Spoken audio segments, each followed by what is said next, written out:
What is the most shocking thing someone confessed while on their deathbed? Story 1. My mom was from China, though we are now happily residing in a European country. We went back to China for my grandmother's final weeks, as she was dying from terminal cancer. During my grandma's last days, she requested that my mom stay with her alone. It was only then that she revealed my mom wasn't her biological child. My grandma confessed that she had bought my mom from a child trafficking ring, which was, unfortunately, common in China, because she had tried for many years and still couldn't get pregnant. My mother cried a lot, not only for the unimaginable pain that her biological parents likely went through in losing a child, but also for the fact that my grandparents had gone above and beyond to treat my mom as their little princess. They truly did treat her as their own. They were never abusive and only gave her the very best in life. They even willingly sent my mom to the US for a university education, even though they weren't wealthy by any means.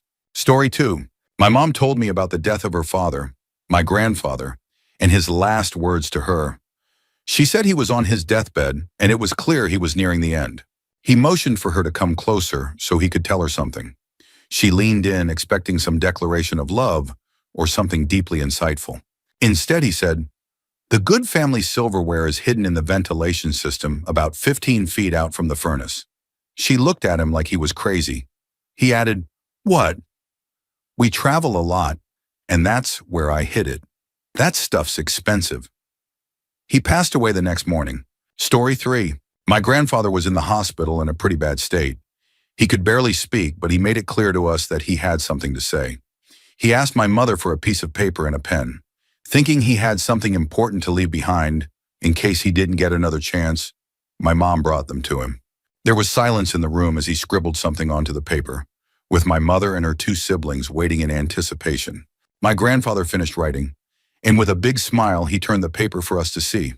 "I've got a girlfriend," it read, as he pointed to Anna, a neighbor and friend of his. The goofball ended up pulling through and lived for several more years. Story 4.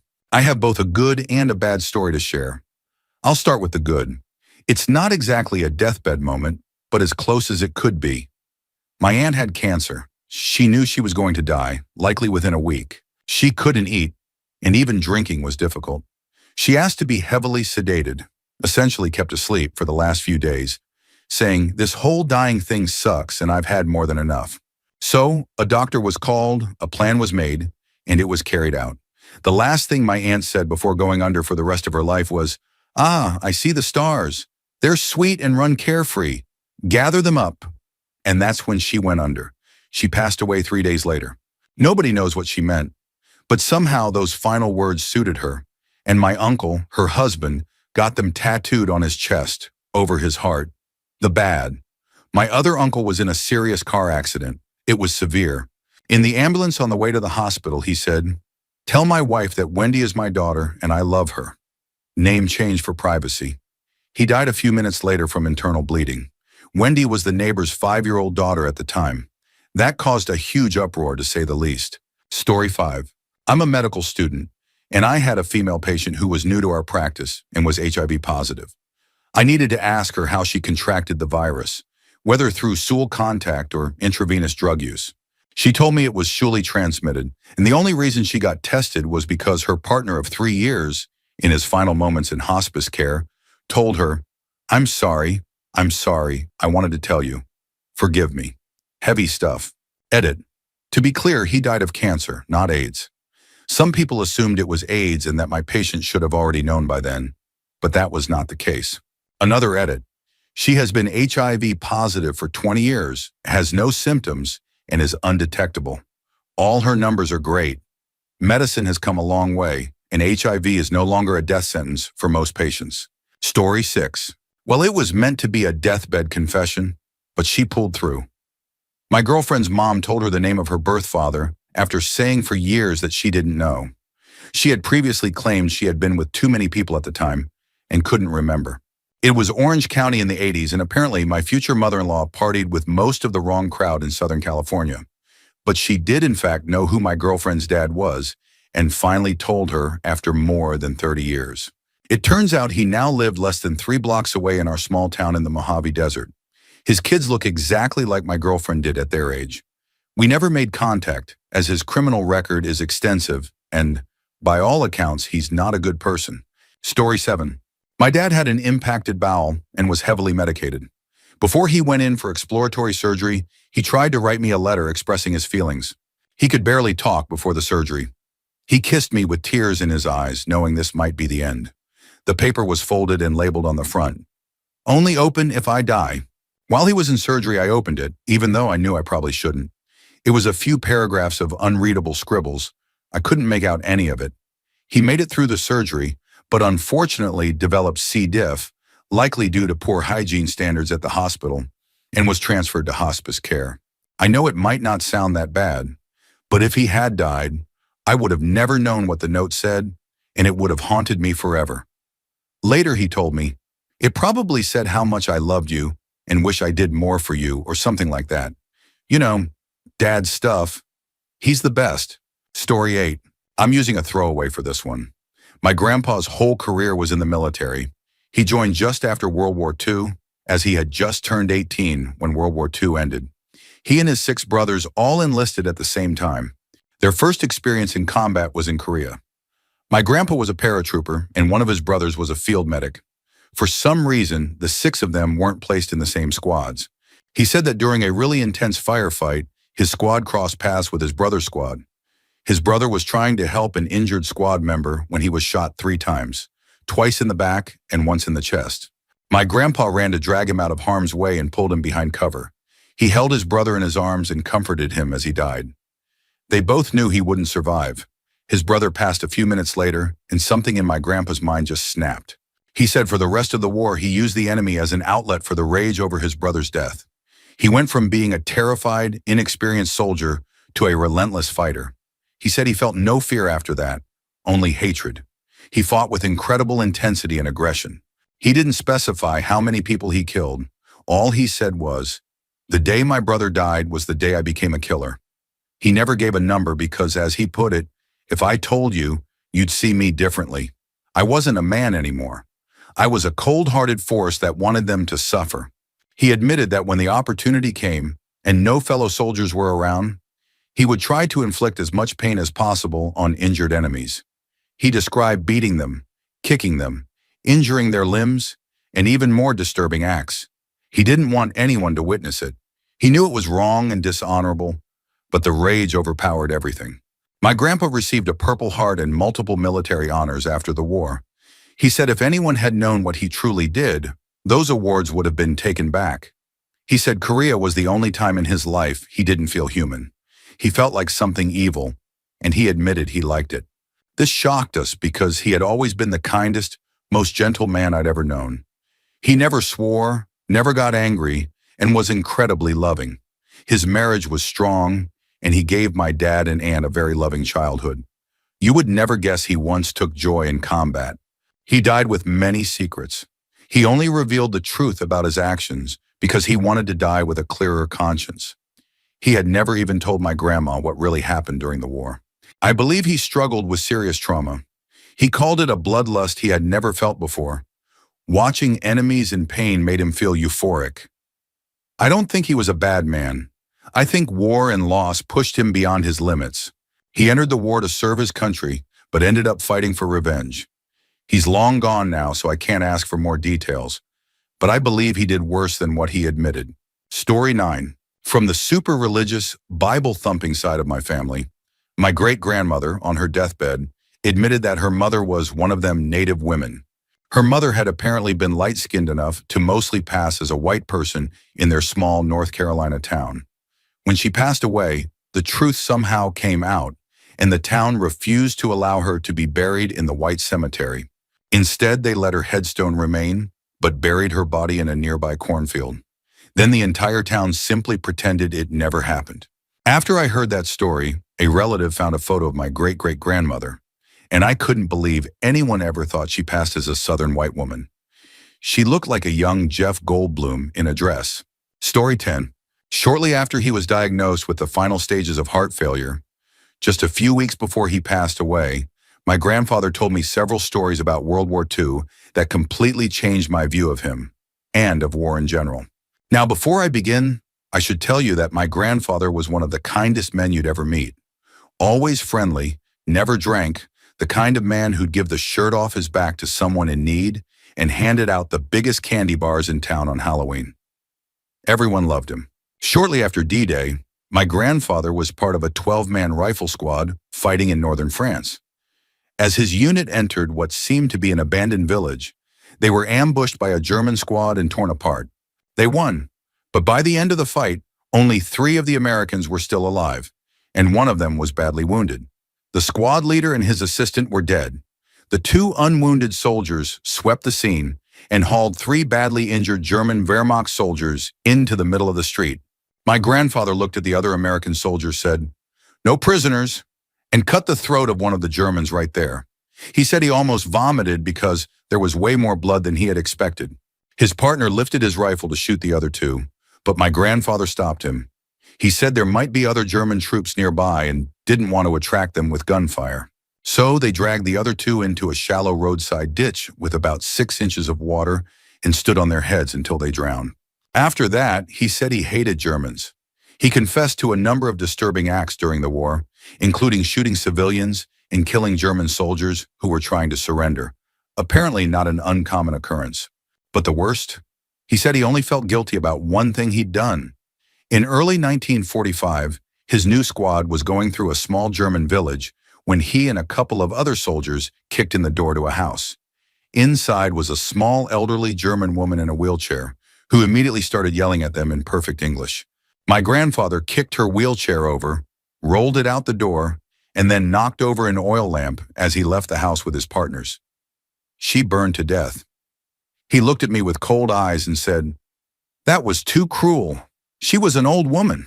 I should have just shot her." That moment stayed with me. Story 11. My grandfather and I were never close, even though we all lived in the same house. We were both stubborn know-it-alls, so our personalities clashed. We loved each other, just rarely had anything to say. Anyway, most of the family was away on a trip, and it was just me and my siblings looking after him and Grandma when his heart condition worsened. We took him to the hospital and I was told, "This is it." I told him the same. He just nodded silently and said, "Yeah, I figured." I spent every day by his side while studying for my exams. We still didn't talk much. The rest of the family booked the fastest flight back and arrived just a few days before he passed away. I found out a week after his death that when I had stepped out to write an exam, he told my mom he was incredibly proud of me for holding everything together and that I wasn't as lazy or self-absorbed as he once thought. I never got that final hug or moment of understanding with him, but I'll always love and remember him fondly. I'm glad we did understand each other, even if it wasn't face-to-face. Story 12. My grandpa, when he was dying, awoke after being asleep for most of the day. It was around 2 a.m., and my cousin and I were on watch to wake up my mother, who's a nurse, if anything went wrong. He sat straight up and looked right through me as if I wasn't even there, and he started talking to his sister, who had passed decades earlier. He loved her deeply and always spoke about how much he missed her. He was having a full conversation. "Hey, Lena, I've missed you. It hurts," followed by unintelligible mumbling and groaning. It wasn't just what he said, it was how he said it, like she was standing right in my place or directly behind me. He never even acknowledged my presence, and it honestly freaked me out. The next memory, which I actually cherish, was when my grandmother from the other side of the family was in hospice. She was on her way out. She and I always used to joke about death and how it was shocking she was the last of my grandparents, considering she smoked, drank, and stayed up all night watching TV. She was my best friend for my entire life, and I really wish I had known it would be the last time we talked. She was in her hospital bed and looked at me as I held her hand. She said, "I'm ready now." "You want the Jell-O now, Grandma?" I asked. She genuinely laughed and said, "No, I'm ready. I'm ready to go chase rainbows." Then she relaxed and said she was tired and wanted a nap. My son, who was 2 at the time, said, "I love you," as we left, and she was only the second person he had ever said that to. I'm crying just thinking about it. She was such an amazing woman. Miss you, Grandma. Story 13. Thankfully, this didn't end up being his final words, but man, it made me appreciate him even more. A best friend of mine has this grandpa, a real sweet old grump who's been slowly declining with age. Last year, he got very sick and was hospitalized. He was even a bit delusional. My friend called and asked if I could come visit him since he basically saw me as another grandkid. So I made the trip and told my friend to keep me updated on his condition. We genuinely thought this was the end, so we all wanted to say our goodbyes. Then my phone went off. I answered, worried, only to hear my best friend laughing hysterically. Papa wants to know if you're okay. Yeah? He keeps freaking out and saying we need to find you because you shot yourself in the foot. At that point, I was laughing hard too. I'm in the Army Reserves, and even in his confused state, this sweet old grump was worried about the silly adopted grandkid. Even when we thought he was on death's door, he was still thinking about me. He's doing okay now. Story 14. This isn't exactly a deathbed moment, but it happened after a terminal diagnosis. A woman started messaging me on Facebook. I responded lightheartedly, thinking she had the wrong person. She seemed kind and well-intentioned. Until she started talking about how beautiful I was as a baby and how she knew my parents. I questioned this as it felt suspicious. I was sure she wanted something. Even the details she knew about my family felt off. Turned out she was the mother of my long-lost half-brother, the one my family had been searching for over 35 years. Why we were never able to find him, all we had was a baby picture she had sent before disappearing. We only knew his nickname, which was a shortened version of his middle name. His last name was that of a man she married when my brother was still a baby. And nobody knew anything about any of this because she just dis-a-freaking-paired. You know, back in the 80s, when you could easily do that. She had told him her ex-husband was his biological father. His stepfather and supposed real dad never knew the truth either. My dad, his actual biological father, has since been able to meet him. They did a paternity test and it confirmed it. He's my brother. This woman, may she rest in torment, caused her own son a lifetime of psychological trauma. For what? To unburden herself? Story 15. I'm a bit late for this. Better now than never. My grandfather died a few years before I was born, on my mother's side. He did a lot in life, had starter stock in Coleman, and invested in the original plastic milk cartons. He was wild and adventurous, but also a heavy alcoholic and smoker. Every Saturday morning, he would go to a small donut shop in Massachusetts. I can't remember where exactly. I'll have to ask later. Smoke an entire pack of cigarettes and eat a dozen donuts. The man weighed 180 pounds. I still don't know how he managed that. On this particular morning, he wasn't feeling like himself, and even told my grandmother that this might be his last day alive. After taking a sip of coffee at the shop, he looked at the clerk and said, "Well, this really sucks," and his head went straight into the cup of coffee. He died of a pulmonary embolism on the spot. Story 16. I found out I had an uncle I never knew about. His mother confessed on her deathbed that he was actually the result of a relationship between her and my grandfather, who were first cousins. The man he believed to be his father his entire life never knew. His parents had gotten married before she started showing.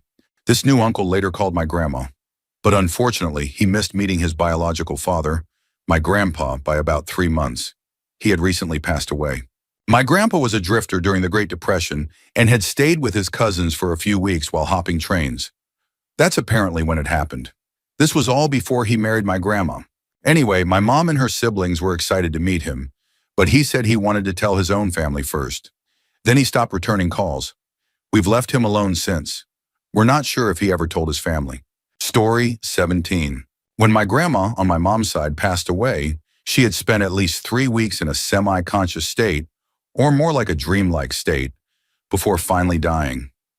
During those weeks, she would constantly tell my mother that a boat was waiting for her. Her house was on a lake, and her deathbed was in a room that overlooked it. She kept asking if it was all right for her to get on the boat. This went on for days, along with my grandmother having full conversations with relatives who had died years before I was even born. One day, my grandma asked again if it would be okay for her to leave on the boat. This time, my mother finally replied, "It's all right if you want to." My grandma passed away a couple of hours later. Here's an eerie little detail. My grandmother's watch, which was in another room at the time, stopped at the exact time of her death. Apparently, strange things tend to happen around the time of death in our family. When an uncle, whom I never met, passed away, a car of his that hadn't worked in years suddenly started. And when my grandma on my dad's side died, the doorbell at my parents' gate rang, but no one was standing there. You can see the gate from the kitchen, so there's no way someone could have run off unseen. Creepy stuff. Story 18. I'm just taking this as a therapeutic opportunity. Feel free to ignore. My paternal grandmother was an incredible woman. She lived through so much and even suffered the murder of her son. She finally got the strength to divorce my awful grandfather 3 years after the murder, but sadly didn't get to enjoy the freedom. She had a car accident due to a hypoglycemic episode tied to her type 1 diabetes, and her health declined rapidly from there. In 2006, things got worse quickly, and she ended up in the hospital for the final time. We had just gone through a major storm and had been without power for a week. The day the power came back, the house phone rang. It was my great-uncle calling to say we needed to get there quickly. We made it within 2 hours and had to go in one at a time to see her. My grandma, who I had always been extremely close with, the same woman who saved my life when I tried to take it as a dumb teenager, didn't recognize me. She introduced herself and asked if we had met. I broke down crying. I'm crying now writing this. I miss her so much. And then she remembered who I was. I think she cried too once she realized. My memory blurs here, so I'm not certain. What I do remember clearly was our conversation afterward. She told me to keep doing good things. I hadn't even started college yet, and those words weighed heavily on me. I spent years trying to figure out what she meant. I still don't fully know. I'm trying, but I still worry I won't live up to her hope for me. She went through so much. Marrying young because she thought she had to, conceiving 4 out of 5 children against her will, nearly being forced to abort the 5th child because her husband didn't want to support another and lied about a vasectomy, discovering he had kept a mistress in another state for over a decade, surviving arson, he orchestrated that destroyed the family farm and its heirlooms, and losing a child and daughter-in-law to violence. She died at 62, just when she was finally free. I was 2 months into being 18. I was asked if I agreed to take her off life support, even though my dad and uncle had already said yes.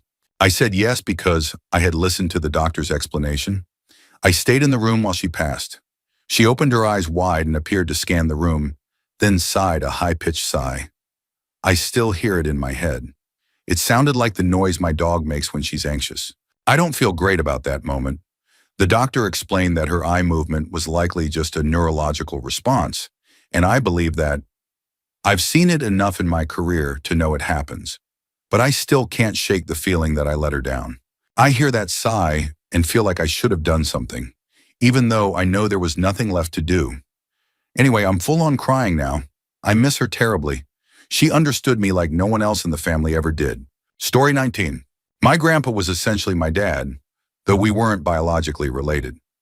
He passed away from leukemia in 2011, and my family and I each took turns spending full days with him in the hospital during his final days. On my day with him, he was a bit off due to the pain and medication.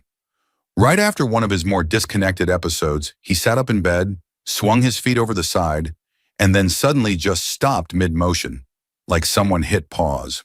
From the mouth of a man who had never said anything about beauty, art, or anything like that, though he gave tons of great life advice to be fair, came the words, "Majestic Park, look at the sky. It's beautiful." So I looked. To me, it looked like the sky from the Seine at Argenteuil, which is honestly pretty. Even to me, a complete Neanderthal when it comes to art. Then he continued, "I'm so proud of you and your mother." For me, the shocking part was hearing him acknowledge something beautiful like that. But the part about being proud of us really got to me, in a good way. I had to sit out my evening shift that day. I miss that guy. Story 20. This might not be exactly on point, but my uncle died without anyone in our family even knowing he had lung cancer. He literally didn't tell anyone except his girlfriend and one of his sons, the one he hadn't seen in 30 years until a year before he passed. He had been estranged from all 4 of his children. I didn't know he was gone until he had already passed away. Because he wasn't talking to us while he was getting sick, we all assumed he was angry at us, and especially at my dad for moving to the opposite end of the country. That wasn't the case, but that's what we believed at the time. He was really close to me and my brother, and we were included in his will, so the whole situation felt strange. I was really sad too, because I didn't get the chance to speak with him one last time. I'm tearing up just typing this. His will caused some tension because he had disowned two of his children in it. They had just started reconnecting with my dad and our side of the family. But after the will was revealed, that relationship broke down again. We haven't spoken to them in quite a while. Story 21. Oh, I've got a good one for this. My great-grandmother was on her deathbed, and my grandfather, her son, had been caring for her for the last year or so. About 3 days before she passed, she revealed to my grandfather that he had an older brother he never knew about. Apparently, my great-grandmother and great-grandfather had a child before they were married, and my great-great-grandmother forced them to give the baby to a family friend. My great-grandparents then got married and had 3 more boys. They all grew up not knowing about the older brother. When this was revealed, my grandfather searched for his brother's contact information and was able to reach him to let him know their mother was nearing the end. He was living in Minnesota at the time, and my grandfather was in Chicago, so he quickly drove down to be there. Shortly after his visit, my great-grandmother passed away. But after that, my grandfather and his brothers stayed in touch, and we discovered there was an entire branch of our family we didn't even know existed. We got to meet many of them at the funeral, and since then, we've actually gotten very close, planning family reunions every year. It's incredibly sad that we had to meet them under such circumstances, but now, years later, it feels like we've known them forever. They've become a very close part of our lives. Story 22. We'll call my Aunt Anne and her sister, my other aunt, Betty. Anne was very religious. Betty was not. They had a childhood friend named Carol, who later married a man named John. Betty had moved away from their hometown decades ago, so Anne, Carol, and John remained much closer over the years. When John was near the end of his life, he confessed to Carol and my Aunt Anne that his somewhat radical but secretive group of friends had been responsible for an abortion clinic bombing that resulted in a death. Aunt Anne was actually proud of him and told him so. Later, she shared the confession and the details of that group of friends with Aunt Betty. She even said that in the eyes of God, Carol, John, and the others involved were heroes. My Aunt Betty was appalled. She immediately went to the authorities and gave them every detail she had. Even though the event had taken place years earlier, the information she provided could help connect other unsolved cases, identify suspects, or confirm the involvement of others still alive. We don't know the final outcome, but she didn't hesitate for a second to share the facts with law enforcement. She was horrified by what she heard. Story 23. My parents divorced in the early 90s. Dad remarried and Mom remarried. Custody of me and my sister was split, which was very unusual for Texas at the time. Back then, it was almost always assumed the kids would go with the mother. The man my mom married was a drinker, and yes, a real problem. I'm not exaggerating. He was verbally abusive, mentally abusive, and he even tried being physically abusive with me once. I nearly caved his head in with an old iron-bottom box phone when he attacked my mom and started beating her right in front of me. According to what my half-sister told me, since I wasn't there, my stepdad, her father, eventually admitted that he deeply regretted how he had treated me. He said the only reason he had held such animosity and hatred toward me during those 3 weekends a month I was there, court-ordered visitation, was because he never felt like it was his family. My presence reminded both him and my mom of her previous marriage and life. My half-sister said he apologized for everything he had said and done to me. In my opinion, I think he was trying to clear his conscience, knowing the end was near. Story 24. My uncle passed away last year, and before he died, he told me never to trust his wife or daughter because they had taken his property and land, and basically assaulted him when he went back to visit them after 30 years. Really messed up situation. On the day he died, the nurse was supposed to call my other uncle, but it turned out the daughter had gone behind everyone's back and changed the emergency contact info so the calls would go to her instead. Long story short, the nurses knew he was about to pass and called her to let her know that if anyone wanted to see him one last time, now was the moment. She told the nurse she couldn't make it. She was on a business call. She didn't let anyone else know he had passed until afterward, and then fake cried the entire 2-hour trip to the hospital. When we asked the nurses why we weren't notified earlier, they told us they had called her, and she said she couldn't come because of the business call, and she didn't want them telling us until after he was already gone, so he passed away alone. Story 25. It wasn't exactly her deathbed at the time, but my grandma passed away in early 2015. She had lost her only son back in the mid-1980s to a brain tumor. He was really young too, about my age at the time, mid-20s. When I walked into the room, she looked at me and asked, "Mikey, is that you?" After a moment, she realized it was me, and we talked for a bit. But it hit me hard during the drive back to college. I had a 2-hour drive ahead of me, and I couldn't stop thinking about it. My middle name was chosen in honor of the uncle I never met. Mikey was his nickname in the family, and by all accounts, he was an amazing person. When my grandma passed later that same week, she sat straight up in bed, surprising everyone, looked into the corner of the room with what my mom described as a look of complete surprise and said, "Mom?" She passed away just a few hours later. The day she died happened to be her mother's birthday. Story 26. In the days leading up to my grandfather's passing, he spent most of his time talking to my mom about taking care of my grandmother. She was frail and had relied on him for over 70 years. They had been in love for so long, but the pain from his cancer became unbearable. The last thing he said to us, over the phone, was to take care of her. He was barely coherent, not fully present, but despite that, he emphasized over and over that we needed to take care of her and that he was sorry. Sorry for what? We weren't exactly sure. But then, the next day, we received a phone call saying that he had taken his own life shortly after that phone conversation.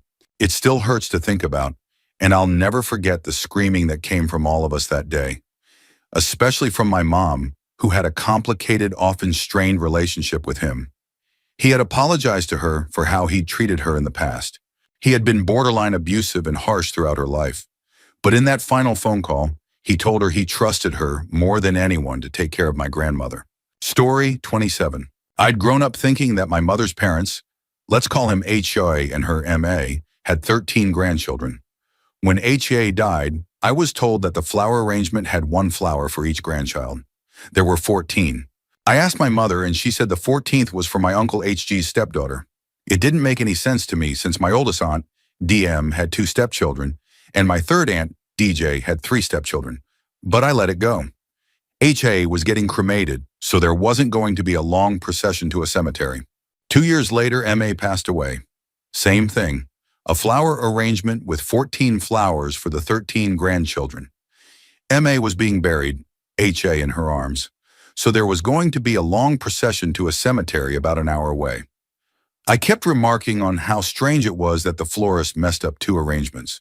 As we pulled into the cemetery gates, my mother finally admitted that DM had had a child out of wedlock years before she married her husband. My jaw dropped. I had been too young to be a pallbearer 2 years earlier.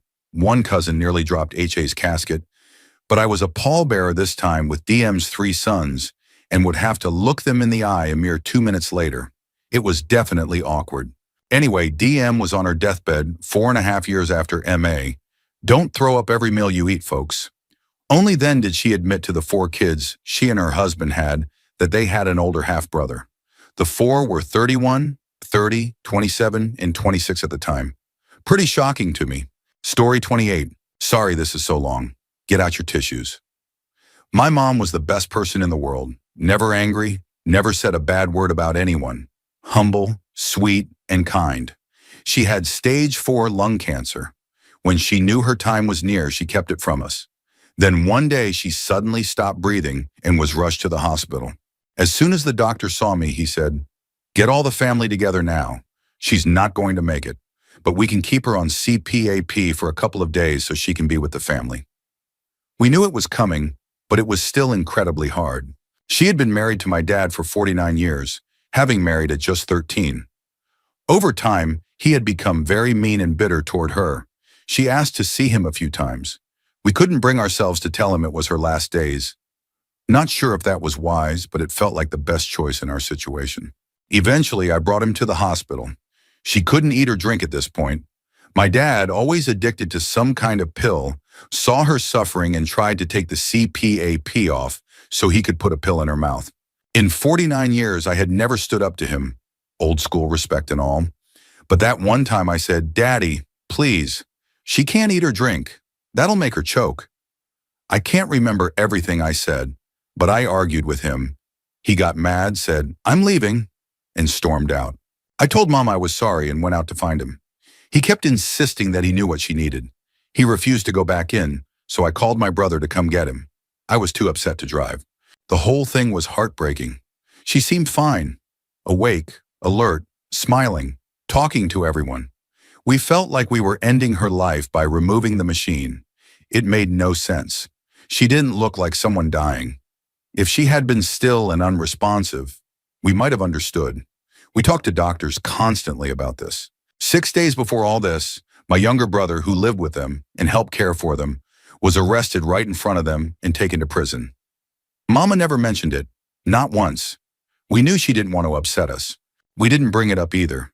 She did ask for my dad a few more times. My older brother eventually told her we just couldn't do it. It still hurts that we didn't, but if we had, it might have been even worse. At that point, she didn't know she was dying, or maybe she did and didn't want to say. We agonized over whether to tell her. On her third day there, we finally told her, because our aunt said, "What if there's something she wants to say to y'all?" Her death was planned, I guess you could say. The doctor scheduled a time to remove the CPAP and administer morphine. She held on for hours, awake, with eyes open, just wanting to see my dad. We stayed out of the room for a while, hoping she would fall asleep. Then she called us all in. We stood in a circle around her bed. She looked at each one of us, calling us by her nickname for each of us. Then she asked, "Are y'all going to be okay?" We cried and laughed at the same time and told her, "Yeah, we will." After that, she wanted to talk to each of us one by one. I was first, being the oldest. I won't go into those details, this is already long. After the last person came out, we waited in the hallway. She wouldn't go to sleep.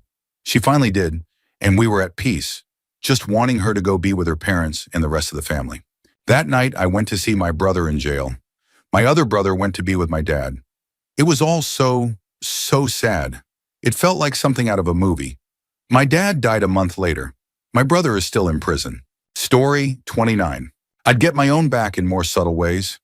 I'd get him into trouble in ways that made me look all innocent and caring, even though I knew exactly what I was doing.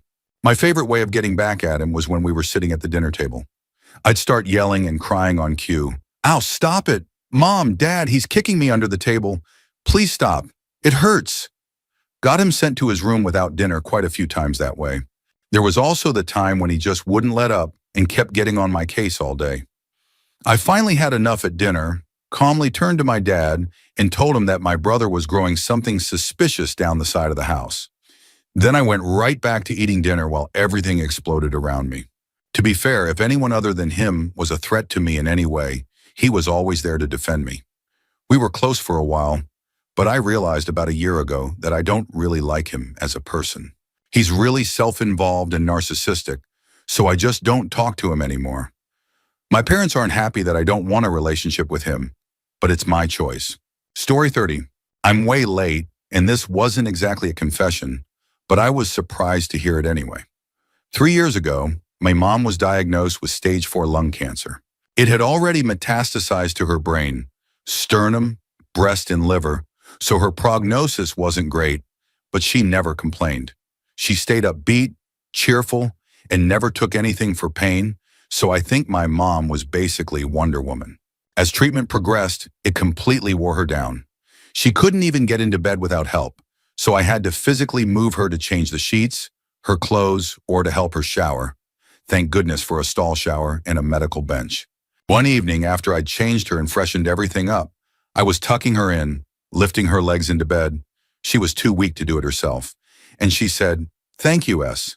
I know she meant thanks for getting her warm and comfortable, but I also know she meant it for everything. My family and I had already planned for me to move back in with her because I was leaving work to go back to school, even before her diagnosis, so that timing worked out. I balanced a full-time schedule with taking her to appointments, cooking, cleaning, and just doing whatever she needed. In between all that, I also had a colonoscopy, CT scans, and other appointments because I have Crohn's disease. I still managed to pull off a 4.0 GPA that semester. I was surprised how easily school came back to me after 16 years away. Those words weren't her last, but they were close. I think those 3 words are the most meaningful things she ever said to me. But she was my mom. She changed my diapers and fed me for years, while the feeding part went on much longer than the diapers. How could I not do the same when she needed me? Story 31. My grandma was the kind of person who always had a strong presence. She was tough, direct, and rarely showed emotion. The kind of woman who raised 6 kids on her own and never once asked for help. But during her final days, something changed. She had been in the hospital for over a week. I stayed with her as much as I could, even if she wasn't fully conscious most of the time. One night just after midnight, she opened her eyes and looked straight at me. Her voice was weak but clear. She said, "I lied to your mom her whole life." That caught me completely off guard. She went on to explain that the man my mom believed was her father wasn't actually her biological dad. My grandma had had a brief relationship with someone else while she and her husband were separated, and when she found out she was pregnant, she decided never to tell anyone. "I thought I was protecting her," she whispered, "but I think I was just scared." She passed away 2 days later. We haven't told my mom yet. I don't know if we ever will. Story 32. My uncle was a loner. Never married, no kids, lived in a small house out in the countryside. He'd show up at family events once in a while, stay quiet, then disappear again for months. He was diagnosed with pancreatic cancer and didn't tell anyone until he had just weeks left. When I visited him at the hospice, he asked to speak to me alone. I didn't expect much. He barely ever talked to me growing up. But this time, he opened up. He said he had a son. Somewhere out there, he had a child from a relationship he ended in his early 20s. He admitted that he was too afraid to be a father and walked away before the baby was even born. He never looked back. "I think about him every day," he told me. "I imagine he has kids of his own now. Maybe one of them looks like me." Before I could ask more, he got tired and fell asleep. He passed 3 days later. We've never found the son. No one knew he existed. Story 33. My dad and I didn't get along for most of my life. He was strict, cold, and always seemed disappointed in everything I did. Even after I moved out, we barely spoke. When he got sick with heart failure, I visited out of obligation more than anything else. On one of my visits, he was sitting by the window in his hospital room, staring outside. He didn't turn to look at me when he spoke. He just said, "I was harder on you than I should have been." I didn't know what to say.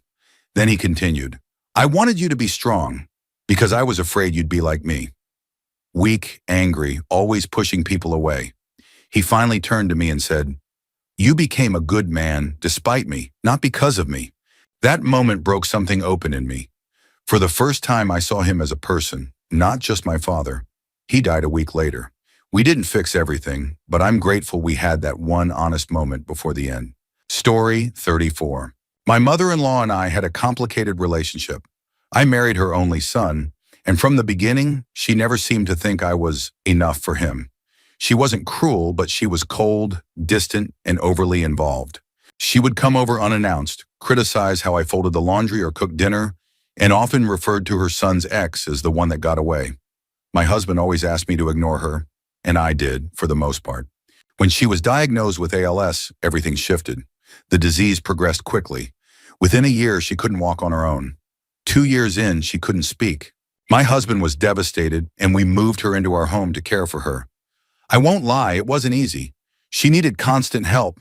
We had to feed her, bathe her, reposition her in bed, and manage her medications around the clock. There were days I resented the responsibility. My husband was working full-time, so most of the day-to-day care fell on me. But I did it, not because we were close, but because it was the right thing to do. And I kept hoping, deep down, that maybe taking care of her would bridge the distance between us.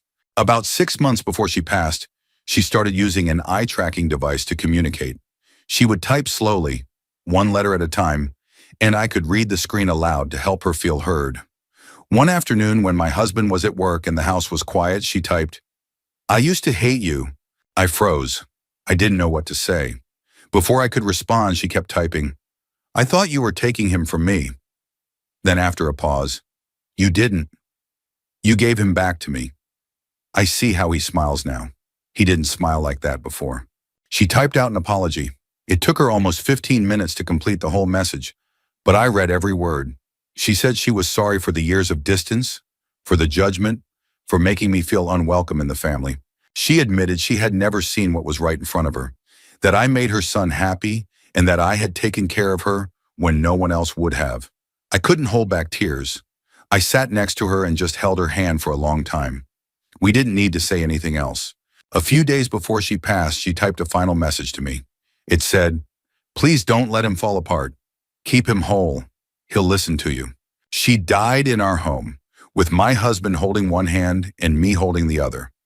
We had soft music playing and a candle burning on the nightstand. It was peaceful, quiet, and heartbreakingly beautiful. After the funeral, we found a box in her closet labeled with my name. Inside were old family photos, her wedding ring, and a letter. In the letter, she wrote about how proud she was that her son had chosen someone strong, someone patient, someone better than she had been. I still keep that letter in my nightstand. We didn't start with love, but somehow in the end, she gave me the one thing I never expected, her blessing. Story 35. My dad was always a quiet man. Not cold, just private.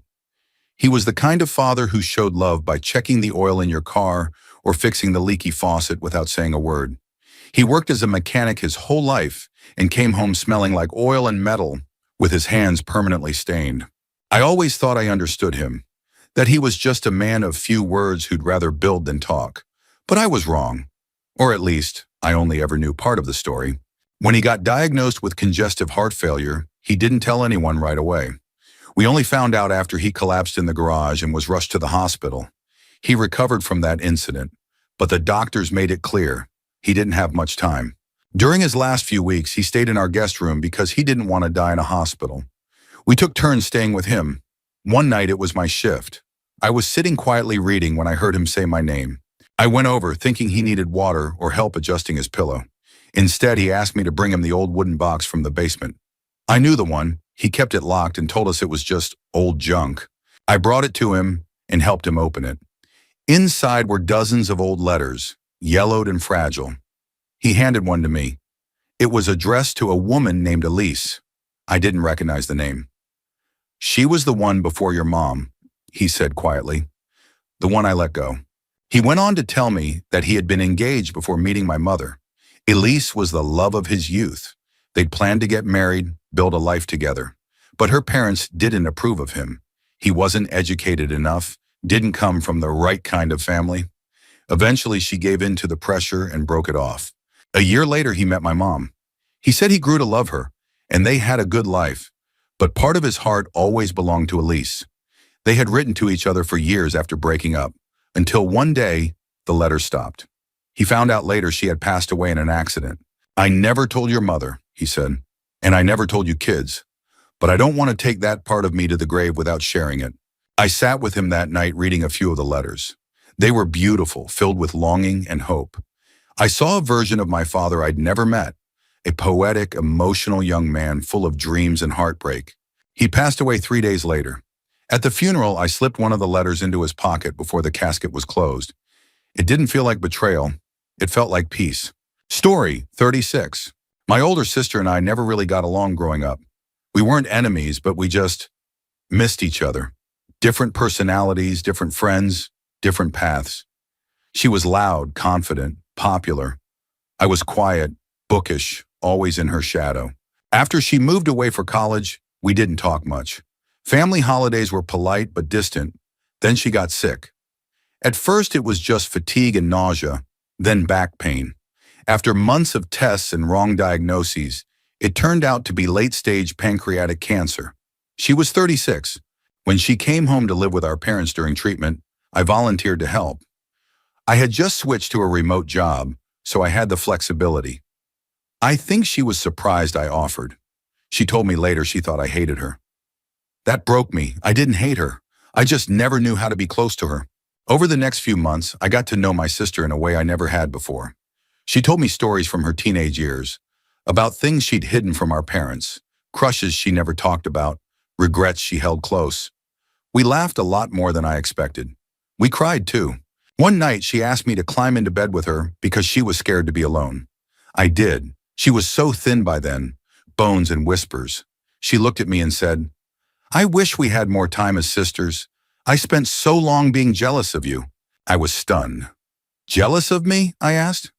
"Yeah," she said. "You always seemed so sure of yourself. You didn't care what people thought. I spent years chasing validation. You just lived." That night changed everything. The last week of her life, she could barely speak, but she'd hold my hand and squeeze it 3 times. We used to joke it meant, "You're annoying," but I knew it really meant, "I love you." When she passed, I wasn't angry or bitter. I was grateful for the time we had, for the version of her I finally got to meet, for the sister I found in the final months of her life. Now I visit her grave sometimes, and I still squeeze her name on the headstone 3 times, just to let her know I remember. Story 37. When my grandmother was on her deathbed, she asked to speak to me alone. That surprised everyone, especially since I was the youngest adult in the family. I assumed it was going to be a goodbye or maybe something sweet. Instead, she changed everything I thought I knew about my family.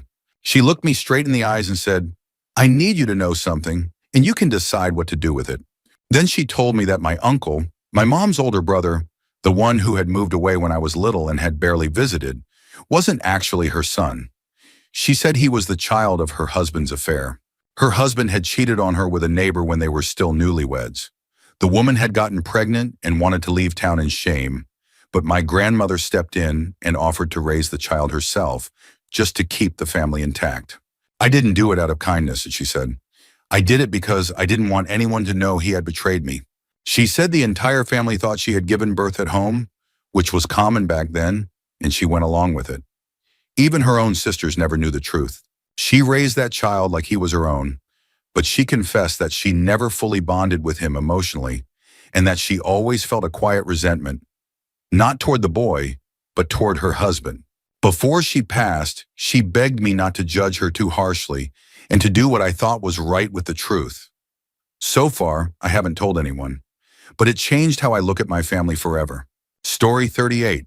My dad was the most straightforward, no-nonsense person I've ever known. He worked hard his entire life, never missed a day, and was the kind of guy who believed in right and wrong, no gray areas. So when he called me to his hospital room a few days before he passed, I thought it would be the usual. Life advice, maybe some financial instructions. What he said instead left me speechless. He told me that in the 1980s, during a time when he was struggling financially and emotionally, he had an affair. Not just any affair, he had fathered a child. He knew the woman had the baby, but he had signed away any rights and walked away completely.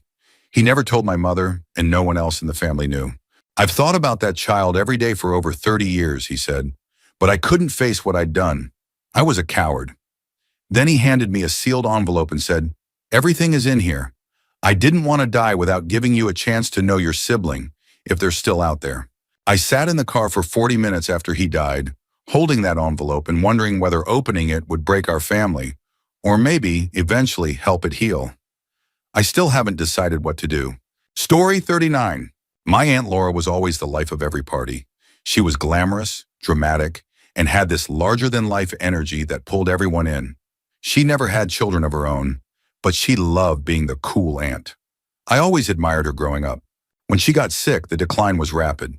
Cancer moved through her so fast that by the time she accepted visitors, we all knew we didn't have much time left with her.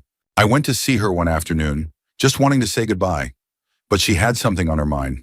She grabbed my hand and said, "I need to tell someone before I go, and you're the only one I trust with this." Then she told me that years ago, when she was in her early 20s, she had given birth to a baby girl. No one knew, not even her parents.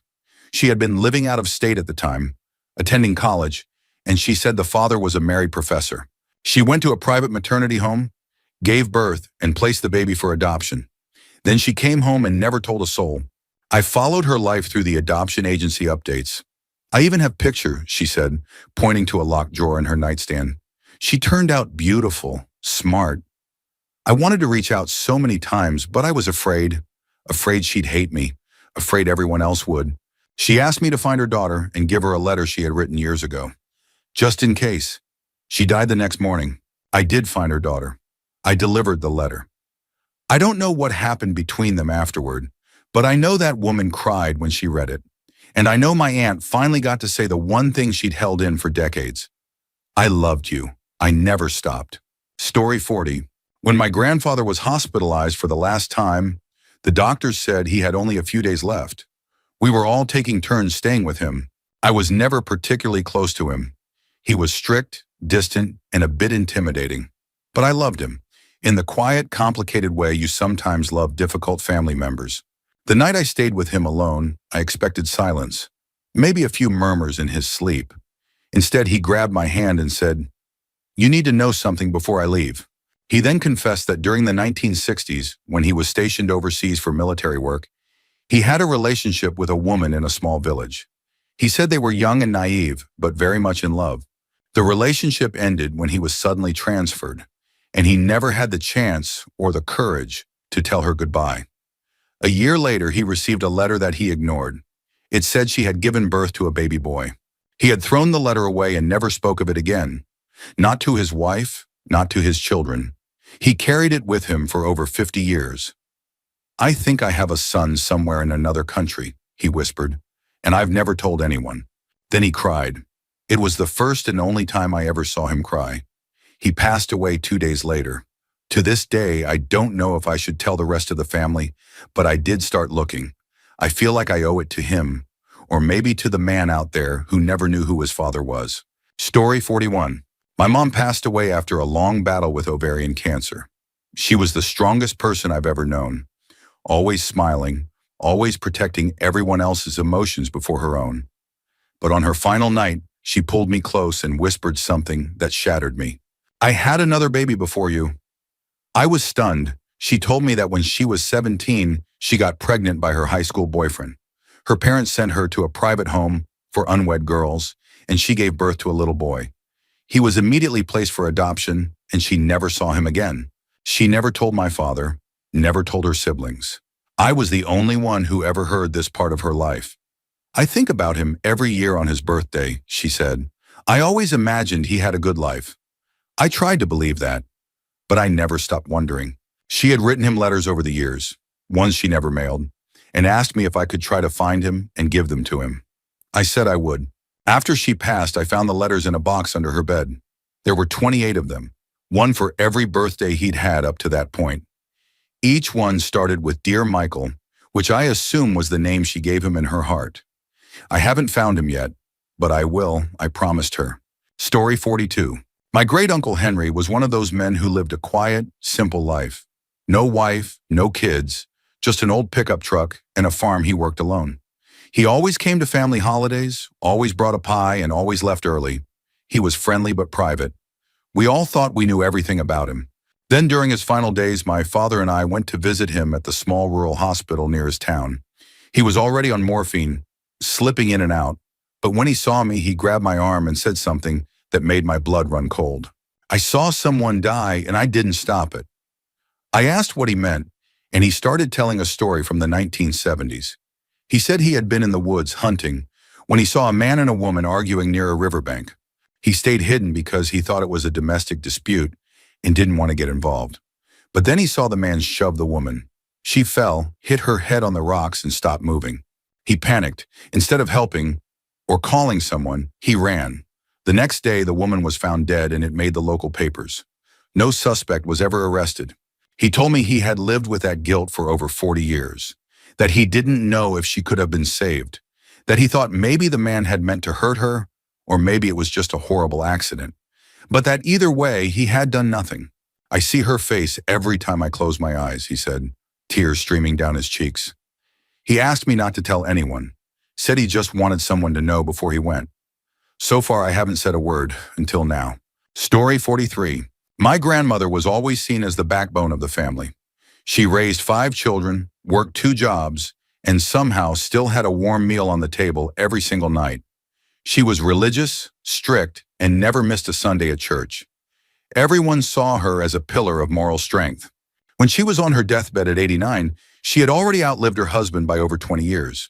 Her mind was still sharp, and during her final week, she asked to speak to each of her children and grandchildren alone. When it was my turn, I expected her to give me life advice or a blessing. Instead, she said something that completely shook me. "I had an affair. Twice. I didn't know what to say," she continued.